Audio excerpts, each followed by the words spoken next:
America అధ్యక్షుడిగా బాధ్యతలు చేపట్టిన డొనాల్డ్ ట్రంప్ తన అమెరికా ఫస్ట్ విధానాన్ని మరింత దూకుడుగా అమలు చేస్తున్నాడు. తాజాగా భారత్ రష్యా చమురు ఒప్పందాలపై ఆయన చేసిన వ్యాఖ్యలు దౌత్య వర్గాల్లో హాట్ టాపిక్ అయ్యాయి. రష్యా నుంచి చమురు దిగుమతులు తగ్గించుకోకపోతే భారత్ భారీ మూల్యం చెల్లించుకోవాల్సి ఉంటుందని మరొకసారి హెచ్చరించారు. రష్యా నుంచి భారత్ చమురు కొనుగోలు చేయడంపై ట్రంప్ తీవ్ర అసహనం వ్యక్తం చేశారు.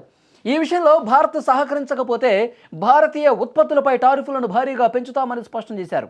ఒకవేళ రష్యాతో వాణిజ్యాన్ని భారత్ కొనసాగిస్తే ఈ సుంకాలు మరింత పెంచడానికి వెనుకాడబోమని ట్రంప్ హెచ్చరించాడు.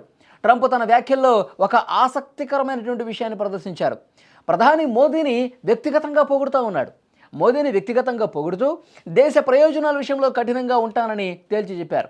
అమెరికా ప్రయోజనాలను గౌరవించడం ఇప్పుడు భారత్కు చాలా ముఖ్యమని ఆయన చెప్తా ఉన్నాడు.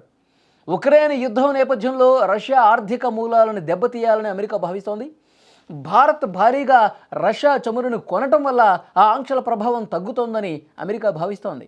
అమెరికాతో పోలిస్తే భారత్ ఎగుమతులు ఎక్కువగా ఉన్నాయని, టారిఫ్ ద్వారా ఆ సమతుల్యతను మార్చాలని ట్రంప్ యోచిస్తూ ఉన్నారు. ఇప్పుడు వెనిజులా అధ్యక్షుడిని అతను పూర్తిగా తన సైనిక చర్యను ప్రదర్శించి కిడ్నాప్ చేసి రహస్య ప్రదేశానికి తీసుకెళ్లేటువంటి సందర్భంలో కూడా ఆయన దాని గురించి వివరాలు ఇచ్చే సమయంలో మోదీ చాలా మంచి వ్యక్తి, మోదీ చాలా గొప్పవాడు, కానీ నేను సంతోషంగా లేనన్న విషయం మోదీకి కూడా తెలుసు, కాబట్టి రష్యా నుంచి చమురు కొనుగోలు చేయడం ఎప్పటికైనా ఆపాలి, ఇదే విధంగా రష్యాతో వ్యాపార భాగస్వామ్యం కొనసాగిస్తే చమురు కొనుగోలు చేస్తూ ఉంటే ఇంకా నేను సుంకాలు ఇప్పటికే 50% సుంకాలు పెంచాడు, ఇంకా పెంచుకుంటూ పోతానని చెప్పి మళ్ళీ హెచ్చరిస్తూ ఉన్నాడు.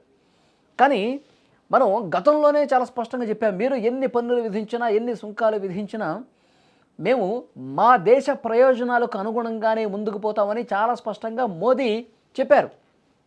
ఆ తర్వాత పరిణామాలు మనం చూసాం. ఒకసారి ట్రంపే మోదీ నాతో ఇలా అన్నాడని చెప్పి ఏమంటాడు, రష్యాతో పూర్తిగా చమురు కొనుగోలును ఆపేస్తున్నాం అని ఆపేస్తున్నానని చెప్పి ట్రంప్కి మోదీ ఫోన్ చేసి చెప్పారట.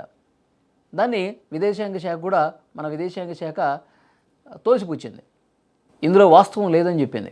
సో ఏది ఏమైనప్పటికీ కూడా ట్రంప్ ఎప్పుడు ఏ క్షణాన ఏ విధంగా ప్రవర్తిస్తాడో ఎవరికీ అర్థం కాని పరిస్థితుంది. కానీ మన దేశ ప్రయోజనాల కోసం, మన రైతుల ప్రయోజనాల కోసం, మన దేశంలో ఉన్నటువంటి ప్రజలు స్థితిగతుల్ని బేరేజు వేసుకుని, ప్రయోజనాలను బేరేజు వేసుకుని ప్రధానమంత్రి మోదీ గారు నిర్ణయాలు తీసుకుంటారు. ట్రంప్ బెదిరించాడనో, ట్రంప్ సుంకాలు వేస్తాడనో, ఇంకొకటి చేస్తాడనో ఎప్పుడూ కూడా మన ప్రయోజనాల్ని తాకట్టు పెట్టే పరిస్థితి లేదు అని కూడా ఇప్పటి వరకు జరిగింది.